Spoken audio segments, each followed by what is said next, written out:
So for anyone wondering about my setup, I got a stack of video games, and then I have my tripod right here. So, just in case anyone was curious, that's how this works around this bitch. And there we go. So anyway, welcome to another episodic installation of Above It All, the series in which I talk about stupid motherfuckers like Nancy Pelosi. So this video is honestly truly bizarre. Definitely bizarre. It's about three and a half minutes.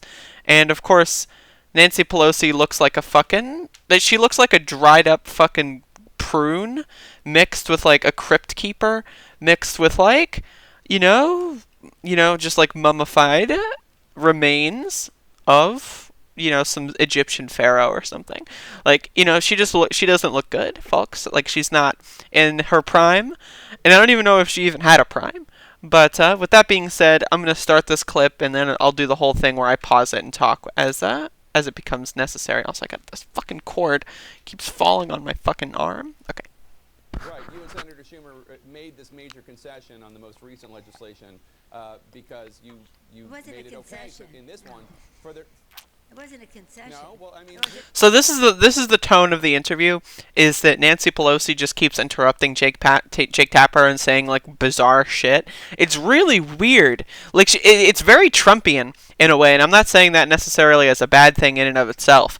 But like she interrupts the media and then makes herself sound worse, which is just like it's weird. It's super weird. Like Trump usually when he does it is he'll bloviate and make himself like sound like he's better than he actually is, at least in the mind of his supporters. I mean, maybe that's what Nancy Queens are doing, but I don't know. Like, it's just bizarre. Like, just pay attention to that. I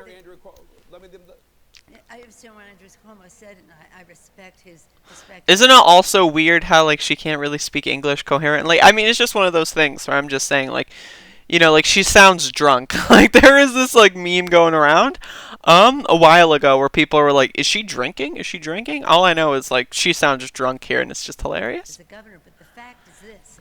They wanted $250 for the PPP. We support the PPP. We're part of developing it. Small business is entrepreneurial, part of the optimism of America. So we're for that. But we wanted to include more people and more money for the program and for the hospital. So it wasn't. So is this the program, by the way, that big corporations got in on and almost no actual small businesses were able to get in on? Also, I just want to say the whole idea of concessions when it comes to Nancy Pelosi and the liberal fucking morons are anything that the Republicans want to do anyway, they will say, yep, that's our concession. Like, so, for example, the Republicans want a big bailout for their friends, their rich fucking fat cats on Wall Street. So do the fucking liberal centrists. So, when they do, like, this whole, concessions, what they do is they're just working on the same thing, and the Democrats will pretend it's like a controlled opposition from industrial lobbyists. It's like, oh yeah, no, we want to have oversight. Like, you have, like, Chuck Schumer go, like, I don't want your kids to have any of this money. And then Nancy Pelosi that's like, well, we're bipartisan. We're working together. And, government works and all that shit. But, like, are we getting a UBI stimulus? No. Nancy Pelosi said that she may be open to it, but a little too late on that one. I mean, better late than never, but still pretty late. Are we going to get Medicare for all, at least temporarily? No. Like, are we going to get something, are we going to have, like, enforce, like, a lockdown on a federal level? Like, at least in a way that, until we can figure out what the hell is going on and safety for all citizens? No. Like, so what are these concessions that the Republicans are like, oh, the Republicans, they're giving up something. Like, what are they giving up exactly? I don't know. It's weird. Right now, Always an interim bill. It was always an interim bill. So yeah, another thing is she's about to say that, oh, we're going to do like phase 79, and that's why it's like, we're just waiting for phase 420, and then once that phase hits, then we'll give you another $10 for every dog you own in the house that has a fluffy tail. So it's like, what? Like, why don't, like, when the Republicans haven't done anything that they want yet, that would be the time you get fucking concessions. That would be the time that you say, all right, we'll give you the corporate bailout if you give every citizen who loses their health insurance at least temporarily for the next, like, say 6 to 12 months, right? Like, that's garbage, but at least that's some sort of progression. You know what I mean? So, like, she's giving us nothing and then saying, like, oh, we fought so hard for you, and the Republicans, and now the Republicans already got what they want. They got the corporate bailout that is going to completely reshape our entire economy. There is no going back to normal, folks. Even if Joe Biden wins, we are fucked as a society. So it's like, okay, they got what they want. The rest is just window dressing. It's like, oh, the Republicans, yeah, they're psychopaths, but they do what is in, at least to their own perspective, optically speaking, what is in their best interest, right? So it's like, what are they just gonna, like, ban funding for all hospitals? Of course not. So they already kind of want that anyway. And then the liberal fucking centrists are like, oh, well, you know, we'll let you have that if we can say it's bipartisan. And it's like, wow, nice hashtag resistance. Like, where's this fucking tearing up of the speech? You're like, seriously, come on. Always said that CARES 2 would be the bill where we would go for state and local. Right. And we will in a big way. Big way. Very big. I get that, but I just want to believe me. Sound from New York Governor Cuomo, because he said he needs money for his state to save New York from an economic tsunami. Take a listen to what he had to say. We've been talking about funding for state and local governments, and it was not in the bill that the House is going to pass today. They said, don't worry, don't worry, don't worry, the next bill. I said to my colleagues in Washington, I would have insisted that state and local funding was in this current bill, because I don't believe they want to fund state and local governments. So Oops. Cuomo says he would have insisted on state funding in the last bill. And now Senator McConnell is saying he wants to push the pause button. Yes. Was this a tactical mistake by you and Senator Schumer? Just calm down. We will have state. I get, like, her demeanor here is very Trumpian, but like in her own ghoul, I'm 80 years old and I'm like, my fucking bones are actually just like wooden stilts and I'm about to fall over and die. Like she's like, just calm down, like acting like your grandma, like if you like fucking like fall and scrape your knee and then like your grandma's like gonna give you like a bandage and she's like, just calm down, everything's gonna be okay, just calm down. Except instead of giving you a bandage and medication, she like pours like fucking like, you know, vinegar on your fucking cut, or like hot sauce, or like fucking pours like fucking, I don't know, like lemon juice on it or something, like it makes it fucking hurt. Like that's like basically what Nancy Pelosi's doing right here. State and local, and we will have it in a very significant way. It's no use going on to what might have been. The administration never even wanted to do. I mean, recap this for you. When we said we're not doing 250 unless you open the door for these lower, unbanked, we call them unbanked businesses who don't have a fancy banking relationship or this Jesus. or that. Senator McConnell said absolutely no. We're not doing one penny more than 250. And then unanimously he passed on Tuesday $480 billion, with many of these increases including hospitals.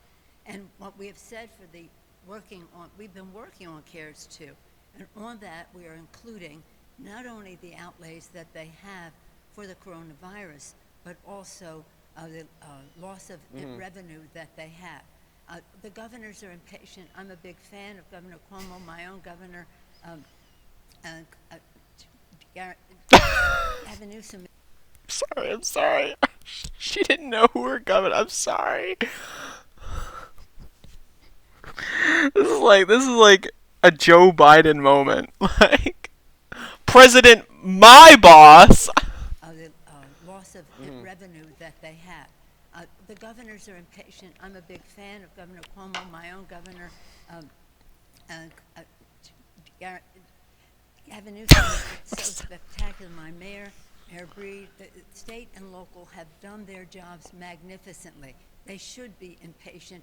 Their impatience will help us get an even bigger number. And that goes for Republican governors, too. Governor Hogan of Maryland has been spectacular in all of this. So just a reminder, by the way, that in 2018, The gubernatorial candidate for the Democrats was Ben Jealous. He supported a Medicare for All system. The Democratic Party in Maryland actually acted against him, similarly to how the DNC acted against Bernie in the primary, just so that Governor Hogan would be reelected, even though Governor Hogan is a Republican.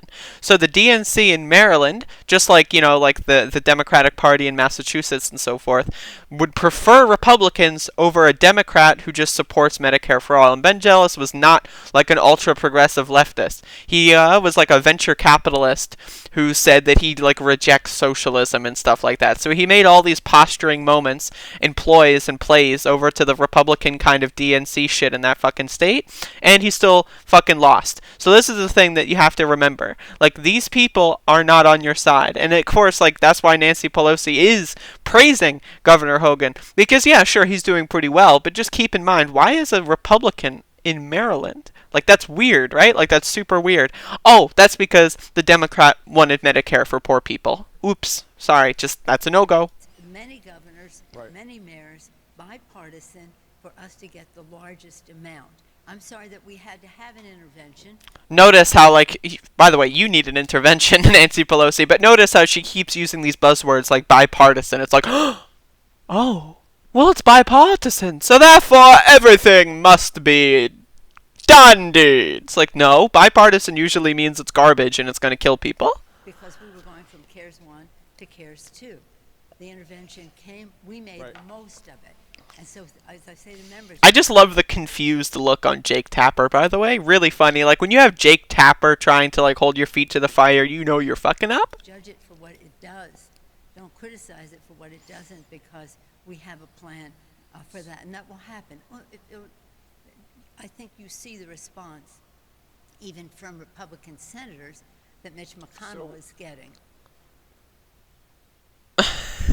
And just the dumbfoundedness on Jake Tapper's face is just great. But again, Nancy Pelosi is just unbelievable. The whole just calm down thing is just like, ugh. Like, I'm sure there's neoliberals that are like, yes, queen, slay. And it's like, like, what do you mean judge it for what it does and not based on what it doesn't? What we need, we've now reached a Vietnam War level in just 2 months, right? Like, judge it for what it does and what does it do? As far as everyday Americans know, the Democrats are doing nothing and Trump is giving them stimulus checks, right? Like, that's all the general population really understands. And like, yeah, sure, Trump can be saying stupid shit on television all day, but he's given us $1,200, at least, you know, not me. I haven't gotten anything yet. I don't know if I'm gonna, but you know, maybe. But it's just like, what do you mean judge it by what it does and not what it doesn't? Like, it's not doing anything. Like, it's just, again, what was the point in even taking the House in 2018? Like, seriously, like, what the fuck is the point? Like, Nancy Pelosi being the Speaker of the House was a death sentence to any real left agenda. This is just an absolute fucking disaster, shit show, fuck shit. And again, I just hate her. I really hate her from, like, the fundamental core of my being. She provides nothing of substance, and then has the audacity to tell Jake Tapper to calm down for just asking a simple question like, what the hell are you doing for us? Not even, you know, like Jake Tapper, not us in the newsroom, like, you know, elite sense, but us as in like the people in America, because we're reaching a breaking point here. You know, like fucking, like Shahid Buttar said in this video that I covered the other day, is like, we're not like, economic sanctions and economic warfare in Iran or Venezuela is bad enough, but we're seeing economic warfare on New York. The federal government is waging economic war on New York. Washington, D.C. is trying to destroy the population of New York City. Like, what? What? And Nancy Pelosi's like, oh, we're doing our best. Just trust us. We'll eventually get something done. Just believe it. Believe it. Like, she's been watching too much Naruto, man. Like, I don't know what to say. This bitch is out of control. Fuck.